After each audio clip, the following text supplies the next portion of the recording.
मैं हूं अवनीश धमदर्शी और आप देख रहे हैं ईस्ट इंडिया न्यूज़। इस समय हम आजमगढ़ में मौजूद हैं। ये जो सहज हॉस्पिटल है, आप देख सकते हैं यहाँ पर गंगा पॉल्यूशन सॉल्यूशन का ये जो जल प्रदूषण को बचाव के लिए यहाँ पर ये जो मशीनरी का प्रयोग किया जा रहा है। यहाँ पर हमारे साथ मौजूद हैं गंगा सॉल्यूशन पॉल्यूशन के पार्टनर। मैं इनसे बात करूंगा कि क्या ये जो मशीनरी लगाई जा रही है ये जल प्रदूषण से बचाव के लिए, इसका क्या उद्देश्य है। सबसे पहले हमारी एसडी इंडिया न्यूज़ में आपका बहुत बहुत स्वागत है। तो नमस्कार सर। मैं जनार्दन यादव गंगा पोल्यूशन सॉल्यूशन का मैं एक पार्टनर सदस्य हूं, जिसके डायरेक्टर मिस्टर विजय राय जी हैं। हम लोग सर अभी जो है कुछ बताने से पहले मैं आप लोगों को सहृदय अपने और जो है कि सहज हॉस्पिटल की तरफ से धन्यवाद देना चाहूँगा। हम लोग आज इस प्रांगण में उपस्थित हैं। आज जो है कि ईटीपी कम एसटीपी जो ये प्लांट है, उसका आज उद्घाटन समारोह है, जो एक जल को, इसको हिंदी में हम जल मल शोधन संयंत्र भी कह सकते हैं इसको, और इस तरह से इंग्लिश में इसको लोग जानते हैं ईटीपी एंड एसटीपी, और दोनों जब एक ही में मिक्स प्लांट बनाया जाता है तो उसको बोलते हैं एसटीपी कम एसटीपी, ईटीपी कम एसटीपी के नाम से जानते हैं। और इसका मूल उद्देश्य है पानी का ट्रीटमेंट। पानी को हम कैसे, जैसे ब्लड होता है, ब्लड में बहुत सारे पैरामीटर होते हैं जिसको टेस्ट के दौरान आपको बताया जाता है कि बॉडी में ब्लड में जैसे कि पीएच वगैरह की जो मात्रा होती है और भी जो एलिमेंट्स होते हैं उसकी टेस्टिंग होती है। उसी तरह से पानी की भी टेस्टिंग होती है। एक पैरामीटर निर्धारित होता है जो सेंट्रल पोल्यूशन कंट्रोल बोर्ड ने निर्धारित किया है।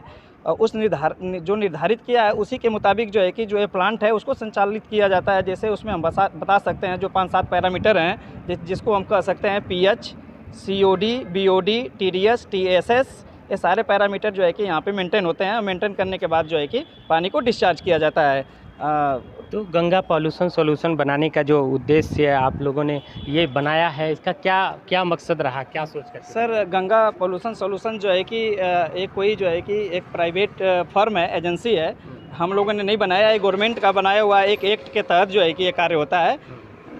जिस एक्ट के तहत कार्य होता है उस एक्ट का नाम है इन्वायरमेंटल प्रोटेक्शन एक्ट 1986, जिसके अंतर्गत बहुत सारी जो फैक्ट्रियाँ हैं, इस 1986 के पहले सब कार्य नहीं किया जाता था, लेकिन जैसे एक एक्ट बनाया गया, देखा गया कि पर्यावरण पर इसका दुष्प्रभाव पड़ रहा है, नदियाँ गंदी हो रही हैं, एयर में जो है कि जो हवा जो है जहरीली हो रही है, इस सब चीज़ों को देखते हुए जो है कि एक्ट बनाया गया कि जिसके अंतर्गत जितनी भी फैक्ट्रीज हैं, होटल हैं या हॉस्पिटल हैं, इसमें जो है कि ये कार्य करने के लिए पानी का ट्रीटमेंट हो या जैसे चिमनी से जो धुआं निकल रहा हो उसकी बात हो, तो ये सब चीज़ों को तो हमारे दर्शकों को आप बताएं कि किस तरह से ये कार्य करता है।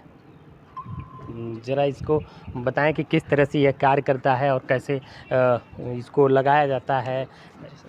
सर इसको पहले तो जैसे ईटीपी और एसटीपी जो है पानी के ट्रीटमेंट के लिए लगाया जाता है सर। और इसमें जो है कि जब पानी जो आता है हॉस्पिटल से, वो जैसे ओटी का पानी होता है, वो गंदा होता है, जैसे उसमें ब्लड वगैरह जो भी मवाद वगैरह जो भी आता है, वो जो है कि इस तरह से हम डिस्चार्ज करेंगे तो वो नदियों को जाकर दूषित करेगा। तो नदियों के पानी को प्रदूषित होने से बचाने के लिए इस तरह का ट्रीटमेंट की व्यवस्था किया जाता है। इसको जो है कि जलमल शोधित संयंत्र के नाम से भी जानते हैं। इसमें पानी जब आता है तो सर इसमें कई केमिकल होते हैं, जिसका नाम जो है कि पाली, एलम और लाइम होता है। इसके माध्यम से पानी को हम जो है कि ट्रीट करते हैं। और इसमें कुछ प्लांट दो तरह से लगाए जाते हैं, एक बायोलॉजिकल प्लांट होता है, एक केमिकल प्लांट होता है। तो पानी जो है कि केमिकल के थ्रू भी ट्रीट किया जा सकता है और बायोलॉजिकल के थ्रू किया जा सकता है। तो जो हमारा जो प्लांट अभी ईटीपी का लगा है वो बायोलॉजिकल है सर। बायोलॉजी मतलब जो बैक्टीरिया होती हैं उनके द्वारा जो है कि पानी का ट्रीटमेंट होता है। और जो पैरामीटर होता है जैसे पीएच है, वो जो है कि 6.5 से 8.5 के बीच में होना चाहिए। अगर उससे ज़्यादा होता है तो पानी हमारा सही नहीं माना जाता है। सीओडी जो है, बीओडी है, तो ये सब सीपीडब्ल्यूडी यानी सेंट्रल पोल्यूशन कंट्रोल बोर्ड के द्वारा निर्धारित किया गया है कि जैसे बीओडी है वो 30 mg पर लीटर से अधिक नहीं होना चाहिए। तो अगर उससे अधिक हो रहा है तो पानी हमारा गंदा है। तो उस पर हम लोग कंट्रोल करते हैं और उसको नियंत्रित करके उसको ट्रीट करने के बाद ही जो है हम नाले में उसको डिस्चार्ज करते हैं सर। तो देखिए ये गंगा पॉल्यूशन सॉल्यूशन ये मशीनरी है।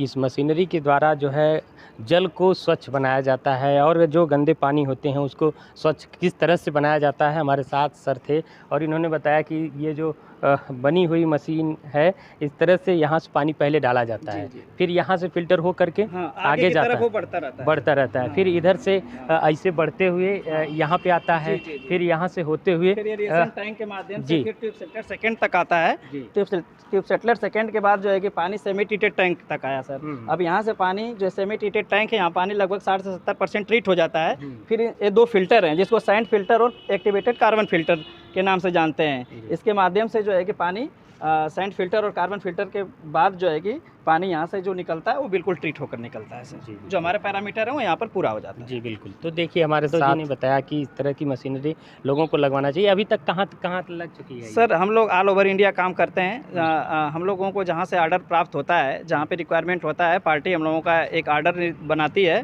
पीओ बनाती है, पीओ जनरेट करने के बाद हमें बुलाती है और हम लोग कार्य करते हैं सर।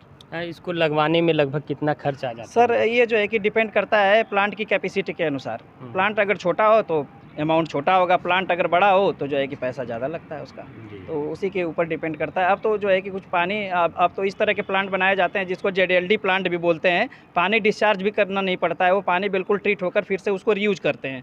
ज़्यादातर ये सब फार्मा कंपनियों में किया जा रहा है। जी बिल्कुल। जी सर। और इसी क्रम में पर्यावरण सुरक्षा के लिए सर जो हम लोग कार्य कर रहे हैं, हम लोग ये काम जो है कि अभी तो जो हमने बताया जल के बारे में बताया, इसी तरह से हम लोग एयर के भी शुद्धता को ख्याल में रखते हुए कार्य करते हैं। जैसे आप शहरों में देखते होंगे एक जो है कि इंडेक्स निर्धारित है जिसको बोलते हैं एयर क्वालिटी इंडेक्स AQI, जो आप लोगों ने दिल्ली के शहरों में आप देखते होंगे एक जो है कि डिस्प्ले लगा होता है, उस पर दिखाता है। तो वो इंडेक्स के माध्यम से एयर की क्वालिटी निर्धारित की जाती है कि कितना जो है कि वो हमारा एयर शुद्ध है। तो एयर में कौन कौन सी जो है कि जहरीली पदार्थ, कौन कौन से एलिमेंट घुले हुए हैं, तो वो डिस्प्ले के माध्यम से पता चलता है, जिसको बोलते हैं AQI यानी एयर क्वालिटी इंडेक्स। ये जो है कि भारत सरकार जिसको बोलते हैं MOEF, ministry of environment and forest के तहत जो है कि ये चीज़ें जो है कि निर्धारित की गई हैं। और एक एयर क्वालिटी को शुद्ध कितना शुद्ध है उसका उसी इंडेक्स पे निर्धारण होता है। जैसे मान लीजिए सर कि एयर क्वालिटी 0 से लेकर 50 तक है, तो उसको बिल्कुल शुद्ध एयर मानते हैं, उसको शुद्ध एयर मानते हैं। उसको येलो कलर, जैसे हमारा देश अभी जो है बहुत अभी पढ़ा लिखा नहीं है, तो उनको जानने के लिए सरकार ने एक कलर का भी निर्धारण किया इंडेक्स के साथ साथ। तो जो येलो कलर में 0 से 50 तक का जो निर्धारण किया है, वो एयर जो बिल्कुल शुद्ध होती है, जो इंडेक्स पर दिखाई देता है। और 50 से 101 के आसपास जो एयर क्वालिटी होती है इंडेक्स में, वो जो है कि थोड़ा सा जो है कि संतोषजनक मानी जाती है। और फिर इसके बाद जो है इसको 6 कलर में इनको कैटेगराइज किया गया है। इसी तरह से येलो है, फिर जो है कि ग्रीन है, फिर जो है कि ग्रीन के बाद फिर ऑरेंज है, इस तरह से इसका फिर पर्पल है, फिर लास्ट में जो है कि मैरून कलर होता है। मैरून कलर 301 से लेकर 500 के बीच में की जो एयर होती है वो बिल्कुल हजार्डस होता है। वो अगर आदमी ज़्यादातर उसके संपर्क में रहता है तो मौत भी हो सकती है। इसके बहुत सारे जो है कि रोग के कारण, जैसे ब्लड क्लॉटिंग, अस्थमा, श्वास से संबंधित जो भी चीज़ें हैं, बहुत सारी जो है कि बीमारियां होती हैं। इसमें बहुत सारे जो है कि पार्टिकल्स घुले होते हैं, जो मुख्य कारण जो है कि इसका होता है। जैसे particulate matter 10, 2.5, sulphur dioxide, nitrogen dioxide, ammonia gas होती है। ये सब सारी गैसेस जो है कि एयर में जब घुलती हैं तो कहीं न कहीं इस शुद्ध हवा को जहरीली बना देती हैं, जो एक मानव जीवन के लिए बहुत घातक है और आने वाले समय में जनजीवन को अस्त व्यस्त कर सकता है। तो इस पर हम आपके चैनल के माध्यम से एक बात और सर कहना चाहेंगे। जैसे MSc इन्वायरमेंटल साइंस के जो छात्र हैं सर, उनको जो है कि आपके माध्यम से मैं सरकार को बताना चाहूँगा कि सर अवेयरनेस के लिए गांव स्तर पे सर इसको लागू किया जाए। गांव स्तर पे इन बच्चों को जो है कि लागू किया जाए, जिससे अधिक से अधिक अवेयरनेस किया जाए। अवेयरनेस से जो है कि ज़्यादा हेल्प मिलेगा, क्योंकि आज के समय में करोड़ों रुपया जो है कि पर्यावरण को सुरक्षित करने के लिए बहाया जा रहा है, लेकिन पर्यावरण आज तक अभी सुरक्षित नहीं हुआ सर। तो हम चाहेंगे कि पैसा कम खर्चा हो और अवेयरनेस ज़्यादा हो, क्योंकि हमारे देश की आबादी अभी भी बहुत कम पढ़ी लिखी है।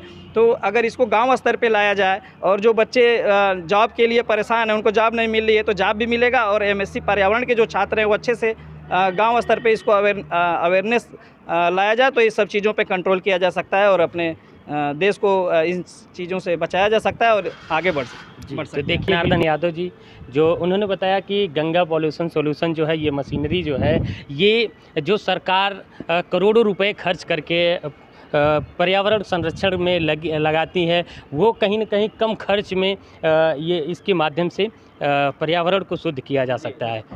तो देखते रहिए एसटी इंडिया न्यूज अवनीश धमदर्शी के साथ। अगर हमारी ये वीडियो पसंद आई हो तो लाइक और शेयर ज़रूर करें और हाँ, हमें सब्सक्राइब और फॉलो करना ना भूलें।